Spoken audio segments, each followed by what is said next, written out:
Hey there, and welcome to the very first episode of The Empowered Edge. I'm your host, Jenna Hostetler, and I'm so excited to have you here. This podcast is all about unlocking your best self through optimal health, a resilient mindset, and lasting habits. In each episode, we're going to break down what it really takes to crush your goals, improve your health, and create habits that last. No fluff, no sugarcoating, just real, actionable advice that's designed to help you level up in every area of your life. Whether you're struggling with sticking to a fitness routine, feeling overwhelmed by your business, or trying to hit those goals that you've been working on for years, if you know there's more for you in this life than the way you've been living, you're in the right place. And if you're like most ambitious women I work with, you probably feel like there's a gap between where you are and where you want to be.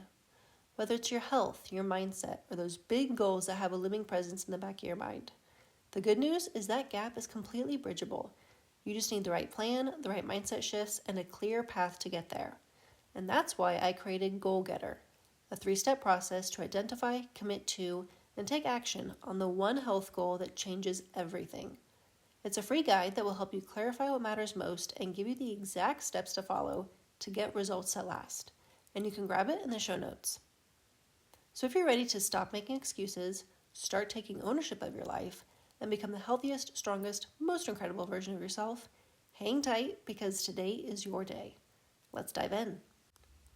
What would happen if you stopped blaming your circumstances, stopped waiting for the right time, and finally took full ownership of your life? Today we're going to dive deep into what it means to truly own your choices and how that single shift can transform your entire future. We're digging into a topic that's going to challenge you to look at your life through a new lens: radical responsibility, and why taking control of your decisions is the key to unlocking everything you want in life. If you've ever felt stuck, frustrated, or wondered why you're not getting the results you want, this message is for you. So what does it actually mean to own your choices? It sounds simple, but the reality is that owning your choices means taking full responsibility for every decision, every action, and even every thought that crosses your mind. It's about saying, this is my life and I'm in control of it, regardless of what happened in your past or what's happening right now. Now, I know that's usually easier said than done. You might be thinking, yeah, but you don't know what I've been through. You don't understand my circumstances. There are so many things that are outside of my control. And I don't doubt that any of that is true. There are always things that we can't control, but you can always control how you respond to them. I'm sure you've heard that before, and you might even be tired of hearing it, but it is so true that it's kind of annoying. Because there really are no excuses for why you cannot accomplish everything you say you want. And I say everything you say you want because oftentimes our actions don't line up with our words, and we can say that we want something. But when our actions don't match the desire, what we really mean is, I want that if it's easy, or I want that if I don't have to give up, insert almost anything. And here's where most people get stuck. They live in a victim mindset. They think that life is happening to them. But when you're stuck in that mindset, you're powerless.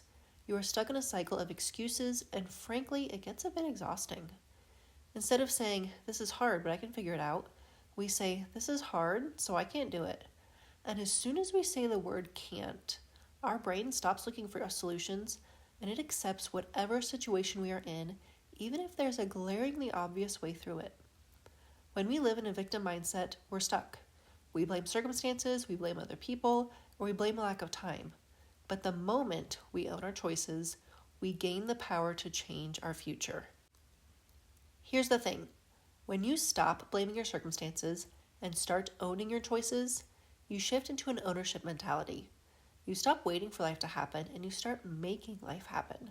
And trust me, that is where the magic is. Let's talk about why taking ownership is absolutely non-negotiable if you want success. It's really easy to think, I can't do this, or it's just not possible for me, or yeah, they did it, but... And you know what I say to that? Bullcrap. If someone else has done it, you can do it too. I can do it too.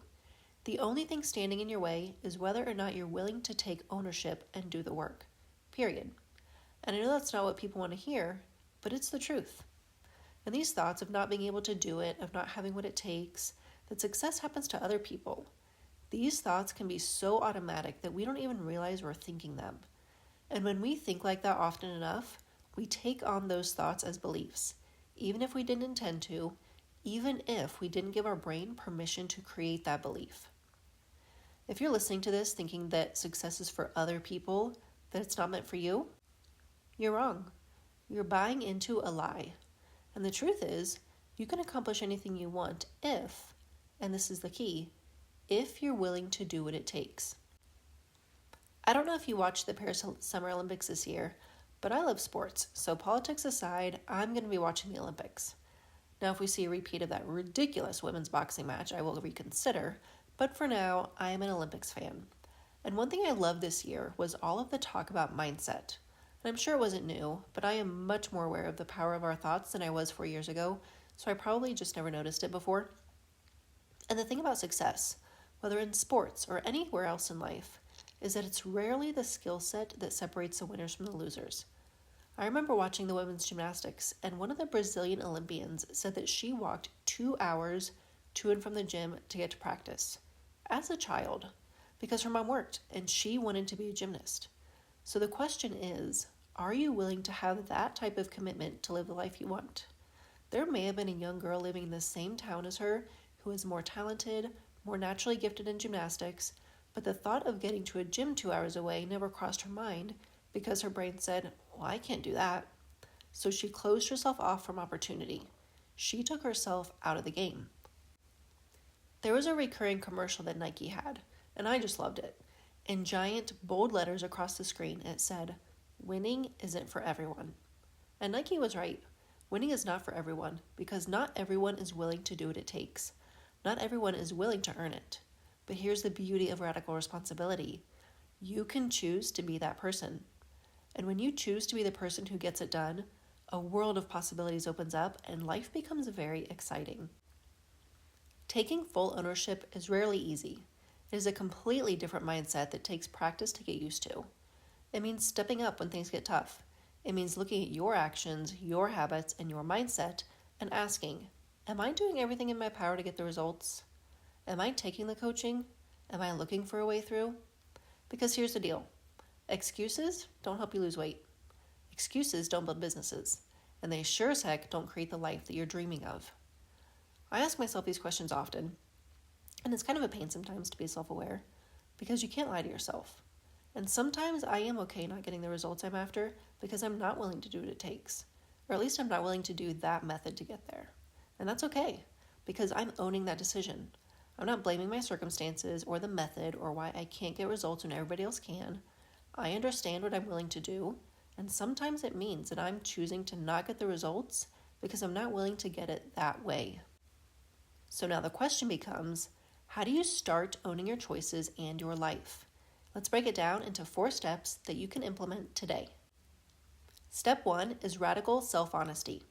And when I say radical, I mean it. You need to look at your life and ask, where am I making excuses? Where am I avoiding responsibility? Be brutally honest with yourself because this is the only way you can break free from old patterns and limiting beliefs. Maybe you've been saying to yourself that you don't have time to work on your health or your business because of your family obligations.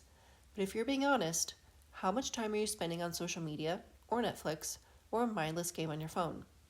Ask yourself, where am I making excuses? Where am I letting fear or blame control my decisions? It may not be easy, it probably won't be, but it is the first step to freedom. Step 2 is to start small. You do not need to overhaul your entire life overnight. That'll actually set you up for failure. What you do need to do is make small, consistent changes that build momentum.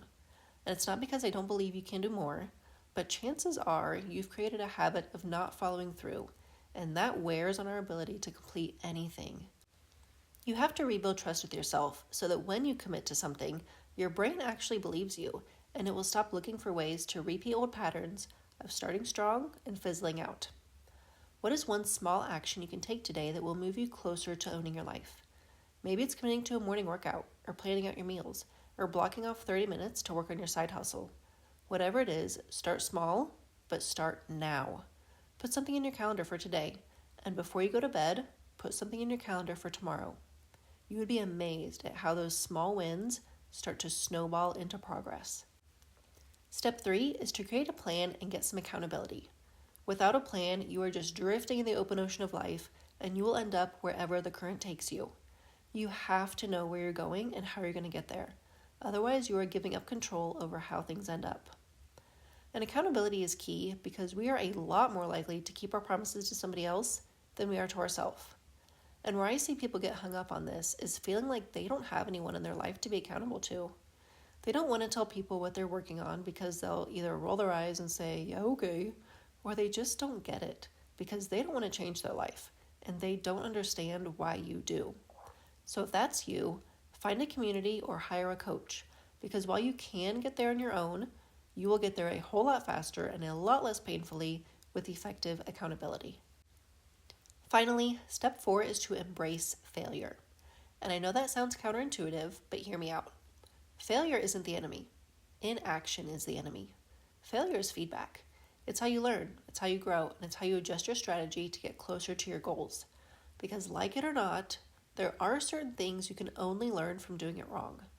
Yes, of course, learning from others' mistakes will give you a leg up, but it is impossible to get to your own finish line without jumping over your own hurdles and making your own mistakes. One of my mentors, Shanda Sumter, said, "The faster you fail, the faster you succeed." And it wasn't a shortcut, like going out there and doing it really crappy for a while and then eventually a win. What it really was permission to be imperfect, permission to make mistakes, permission to give yourself grace because at least you're trying, at least you're doing something, at least you're taking action even if you don't know everything. When I heard this coaching, I was just starting to do Facebook Lives, and most people would agree that hitting that little go live button the first handful of times can be downright terrifying. I mean, the hesitation and the talking to yourself to do it is kind of comical, but when I made the goal to fail 5 times in a day, and that actually takes a lot of effort, you have to do a lot of meaningful things if you're going to fail 5 times in 24 hours. But when I decided to do that, it gave me permission to just do it and to not care what anybody else thought. Because if I know I suck, but I'm going to do it anyway, there's really nothing anybody else can say to me that will prevent me from doing it again. And that freedom to take action and to learn quickly is why the faster you fail, the faster you'll succeed. So instead of fearing failure, start seeing it as part of the process, as a rite of passage. You are not going to get everything right the first time, but as long as you're learning and adjusting, you are moving forward. I want to end with this mindset shift. You can do anything if you're willing to do what it takes. No one said it was going to be easy. The problem isn't whether or not you're capable, it's whether or not you're willing. Success in absolutely any area of life is about grit, determination, and being willing to fail if it means you'll succeed. Think about the people you look up to. Maybe it's somebody like Tony Robbins or Shanda Sumter. They did not get to where they are by accident. They made the decision to own their choices and take radical responsibility, even when it felt unfair, even when it sucked, even when they didn't want to. And that is what changes lives. So let me ask you, are you willing to do what it takes? Are you willing to put in the work, to face the challenges, and to keep going even when it's hard?